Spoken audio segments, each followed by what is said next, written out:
Hi everybody, it's Sharon with another video. Okay, so let me get right to the tea. Second day of Tory Lanez or whatever trial. Meghan the Stallion took the stand. It is crazy. There's something about a sex tape.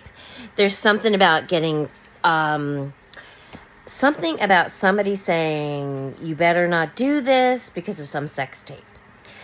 I don't think he's going to be found guilty because it is so crazy, that whole story. Why doesn't it just go away? And he seems like he's in a lot of trouble. What's going on with Meghan? And what's the real story? This happened like 4 years ago. I'm just kidding, but they're really dragging it out. Well, this is the second day. He won't be found guilty because basically Meghan was on the stand today, and now everybody's confused. So there's something about a sex tape. Now, I'm not sure exactly about it. I got to go look at the transcripts from the trial. But yeah, it don't look really good. And Meghan and Harry are getting a lot of backlash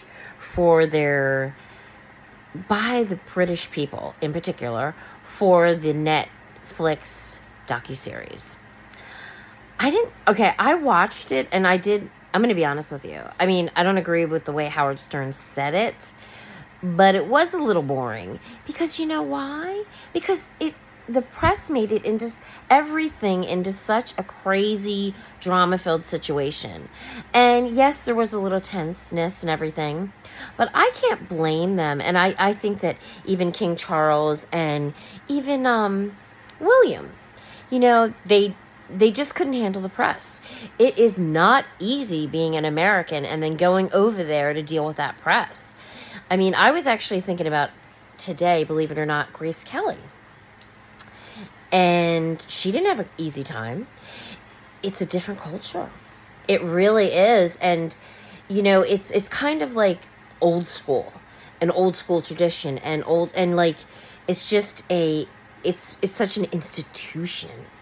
And it's been there for so long, and there's a lot of good things to the royals.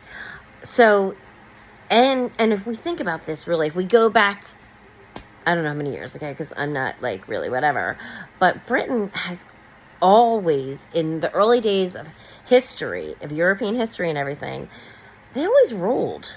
They ruled everything. They owned everything because they had such a strong navy. So at one point they owned everybody. And then the U.S., we came over here, and I guess, however, a lot of people were coming over to the U.S. and English didn't really like it. But then during World War II, the U.S. and Britain became friendly because basically the U.S. came in and helped out Britain a lot. And Britain never forgets that. And kind of we don't mess with them. We really don't mess with them. It's just we kind of fit in with them a little bit. They think they're a little more bougier than us. And I'm not saying the royals. I think it's hard as hell being a royal. I would not want to be a royal. No way. Watch that series. Yes, it's a little dull. But it's cute, though. It's a love story. It's a beautiful love story. It really is. Between two people. And Harry, unconscious racist biasm, or whatever he says, bias. So we have to acknowledge it, privilege and stuff like that. And I think that we just have to, we're all equal. I don't know. Sometimes I see a lot of things so different. Everybody's trying to separate everybody. Why don't we just try to bring each other together? Tie things that bring us together, like loving our family, wanting success in your career or your financial, wanting success, being able to own a home. Would you want to be a star? Really? Why would you want to be a star? Money. That's it. I wouldn't want somebody following me around all the time, taking pictures of me, being famous. I want that money, but I would not want to be a star. What am I doing here? I'm going to be a star. Just kidding. But anyways, so they're getting a lot of, bad press. And speaking of somebody else, did you know that Nancy Pelosi's daughter has, on tonight on HBO, a series all about Nancy Pelosi, the family, what her being in politics, because she's been in politics for 35 years. So her daughter is actually doing a documentary that's going to be on HBO this evening. I'm sure I'm going to talk about it tomorrow, but I'm not going to watch it. It's too long. It's like I might actually like click on it a little bit back and forth and see what it's about. But 9 to 11, oh please! I take my dogs out at 9, and I'm usually on YouTube. I'm usually on YouTube by, I get my dogs out, and then I get upstairs, and I'm usually in bed by 10. And then I kind of like go on YouTube. I play some of my games. I don't have an exciting life either. If I made a documentary, Howard Stern would say it was boring. He did say they were whiny bitches too. Excuse my French, but that's what Howard Stern said about Meghan and Harry. I laughed when I read that, but I don't really think they're being like that. I think they're trying to explain racism and bring it to light. She was treated differently, a lot differently, and I think that's what I think they're trying to do. They're not trying to entertain you. They're trying to make money too, because their pockets have been affected by doing this. And what is she? She's an actress. She should get back on shows. I would get on a movie or something. Somebody will give her something. Wouldn't somebody send her a script? Just having her in something. I mean, that would be publicity alone. I mean, and guess what? I knew this wasn't going to be drama-filled, majorly. I mean, I don't know if there's more to come. I watched the whole thing. And I don't think it was not unkind at all. At all. To, not what I saw at all. And I think people were expecting it to be more of a, oh, Kate's this, like slamming people. Well, that's not what they were there to do. They were there to tell the story of why they left. And they didn't necessarily leave because of the family.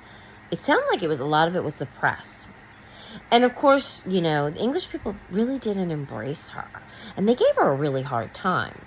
Now, I'm not judging anybody, but, she didn't fit into that culture. And it was hard to, I couldn't do it. I could not do it. I could not do it. I would get so much bad press. I'd be cursing people out. I could not do that. Could not do that. So I do have compassion for her for that. But I mean, I would just be happy with all that money. And then, she didn't really, she gets to travel. She has nannies. What? I don't think I would have left that. You getting paid? You're getting paid and you're staying paid? Maybe one day, and they don't want their children's titles to be taken away from them. That's a big thing, because their kids will get money for college, money for security. Security is probably the most important thing. Security for royal celebrities, because there's people out there that want to take them out. See what I'm saying? It's not like, so you get, like, an example, Kelly Clarkson. She just had to, like, I need help all over the place because she had somebody stalking her so bad and that he kept coming into her house. So she had to, like, and you hear all these things. You've seen celebrities sometimes get killed. There's been a few stories, but I mean, seriously, you have to be careful with yourself, So there's benefits, I guess. The money, I don't know if I'd like the fame. I might like it at first. But then after a while, I'd be like, I don't like this. Get out of my life. Mind your own business. See, I don't know. So, hey, I just think being kind is the nicest. And I think some of the paparazzi are kind of crazy. And then people sell stories of their family. That's what I felt bad for her dad. Like, why did he do that? They must have dabbled a carrot right in front of him. So that's not really fair either. And she just wanted that whole story's on that documentary. I mean, her dad was I'm not saying the bad person, but yeah. And then her one stepsister, which she hasn't seen or doesn't know, or she knows her daughter but doesn't know her. She kind of slammed her too, but it is what it is. Yeah. So Nancy Pelosi's daughter is doing that tonight. It's a film on her mother's career, and it's on HBO 9 to 11. So like, follow, share. Thanks.